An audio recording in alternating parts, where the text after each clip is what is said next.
Selamat malam, Bapak Ibu dan saudara-saudara yang dikasihi Tuhan Yesus Kristus.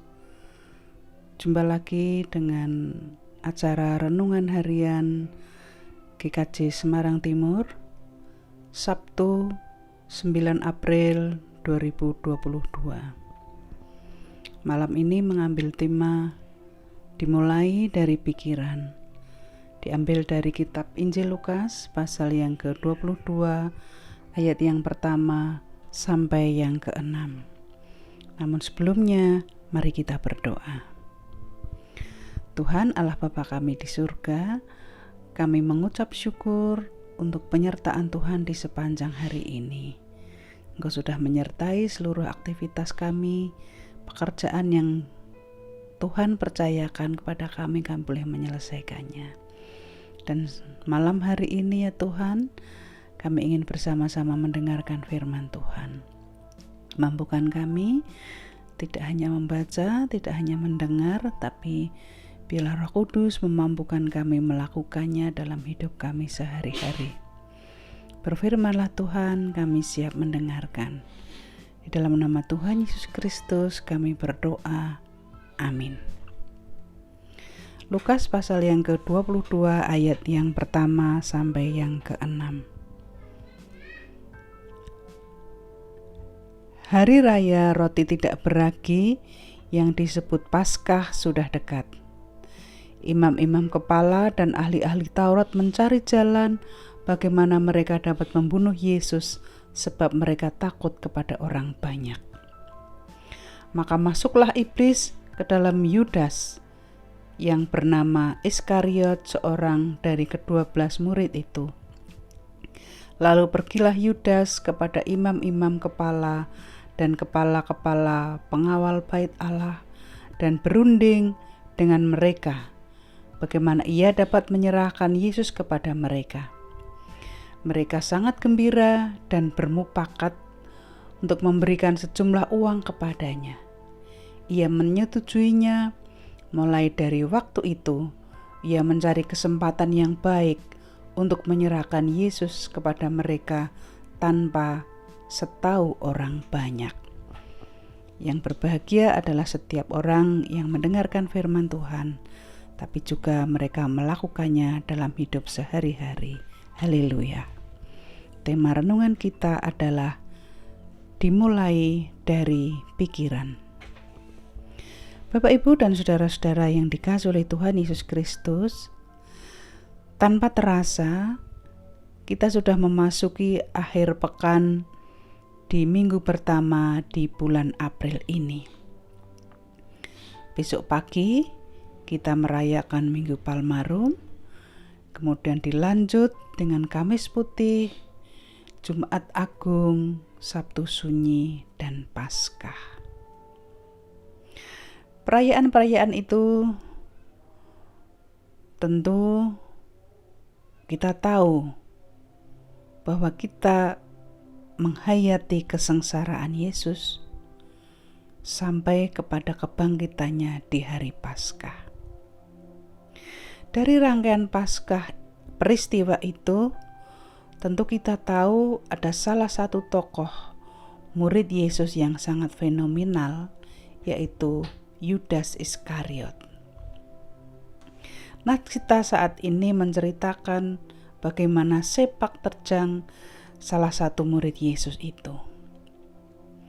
Nah, ada salah satu peristiwa yang dicatat bagaimana sikap Yudas Iskariot di dalam Alkitab yang menunjukkan bagaimana karakter Yudas Iskariot di dalam kitab Injil Markus pasal yang ke-14 ayat yang ke-4.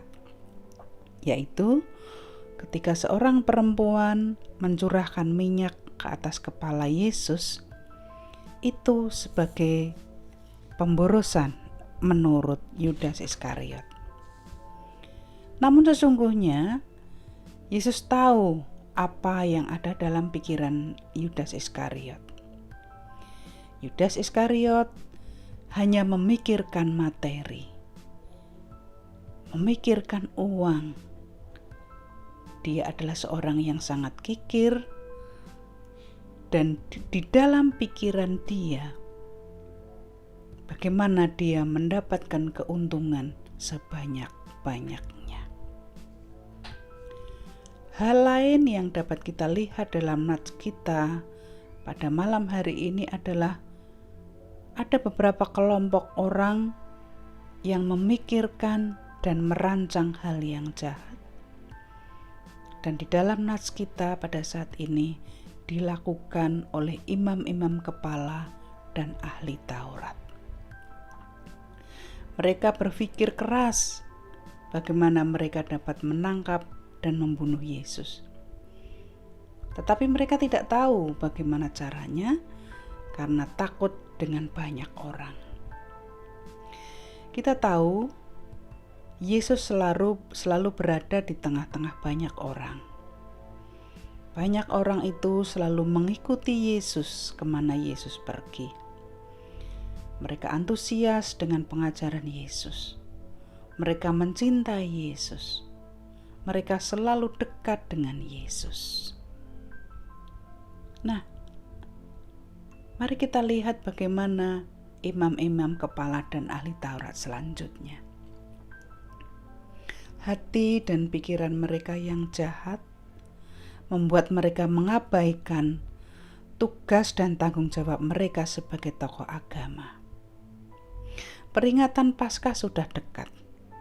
Kita tahu bahwa Paskah adalah salah satu peringatan penting dalam kehidupan bangsa Israel, di mana menunjukkan salah satu bukti kasih Allah di dalam peristiwa menjelang keluarnya bangsa Israel dari Mesir menuju tanah Kanaan.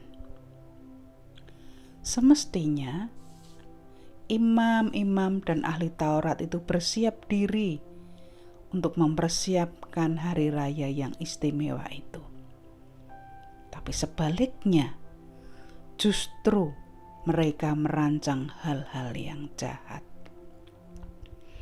Nah, Bapak Ibu yang dikasihi oleh Tuhan Yesus Kristus, ya, apa yang ada di dalam pikiran menentukan tindakan dan keputusan.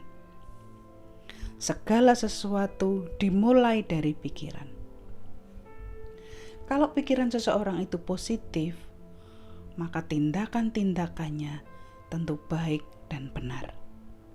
Rancangan-rancangannya membangun dan memberkati orang lain. Kata-katanya menyejukkan dan enak didengar. Maka Bapak, Ibu, dan saudara-saudara yang dikasihi oleh Tuhan, hati-hatilah. Kenali pikiran kita, kendalikan apa yang ada dalam pikiran kita. Jangan memberi kesempatan kepada iblis untuk mengendalikan pikiran kita, supaya kita tidak mengalami kehancuran. Beri kesempatan kepada Roh Kudus untuk mengendalikan pikiran kita, supaya kita tidak gampang berkompromi dengan hal-hal yang negatif, dan itu pada akhirnya akan merugikan diri kita sendiri. Mari kita membuka diri kita pada pimpinan Roh Kudus. Biarkanlah Roh Kudus mengendalikan kita. Mari kita belajar rendah hati. Sehebat apapun kita, mungkin kita sudah kenyang dengan asam garamnya kehidupan, karena mungkin usia kita sudah senior. Mungkin kita punya segudang pengalaman, kita memiliki pengalaman berorganisasi di berbagai tempat, kita mungkin punya relasi dengan banyak orang, dengan berbagai macam profesi. Tapi ingat, kita tetaplah manusia biasa yang punya keterbatasan. Maka tetaplah rendah hati. Berikan ruang seluas-luasnya bagi pimpinan Roh Kudus. Biarkanlah Roh Kudus mengendalikan pikiran kita, sehingga tindakan kita tindakan yang baik. yang menginspirasi orang lain dan memberkati orang lain, bukan sebaliknya menyakiti orang lain dan menjadi batu sandungan bagi orang lain. Kiranya Tuhan memberkati kita dengan firman-Nya. Amin. Mari kita berdoa. Terima kasih Tuhan untuk firman Tuhan pada malam hari ini. Kami boleh belajar dari kisah ahli Taurat dan para imam serta Yudas Iskariot. Ya Roh Kudus, tolong Engkau berdiam diri di dalam pikiran kami, supaya kami memikirkan hal-hal yang baik, hal-hal yang membangun, hal-hal yang berkenan di hadirat Tuhan, sehingga tindakan kami adalah tindakan yang baik, tindakan yang benar. Kata-kata yang keluar dari mulut kami adalah kata-kata yang membangun, kata-kata yang positif, kata-kata yang menguatkan, dan kata-kata yang menginspirasi. Terima kasih Tuhan untuk firman Tuhan pada malam hari ini. Kuatkan kami, jangan biarkan kami berjalan seorang diri, tapi Roh Kuduslah kiranya yang mengendalikan kami dan memimpin kami. Sertai lindungi kami sepanjang malam hari ini, supaya kami dapat beristirahat dengan tenang. Besok pagi kami bangun dengan tubuh yang sehat. Kami boleh melakukan apa yang menjadi tanggung jawab kami bersama dengan Engkau. Bila di sepanjang hari ini kami melakukan hal-hal yang tidak berkenan di hadirat Tuhan, kami mohon ampun. Dan semuanya ini kami mohon di dalam nama Tuhan kami, Yesus Kristus. Amin. Tuhan memberkati kita semua. Selamat malam.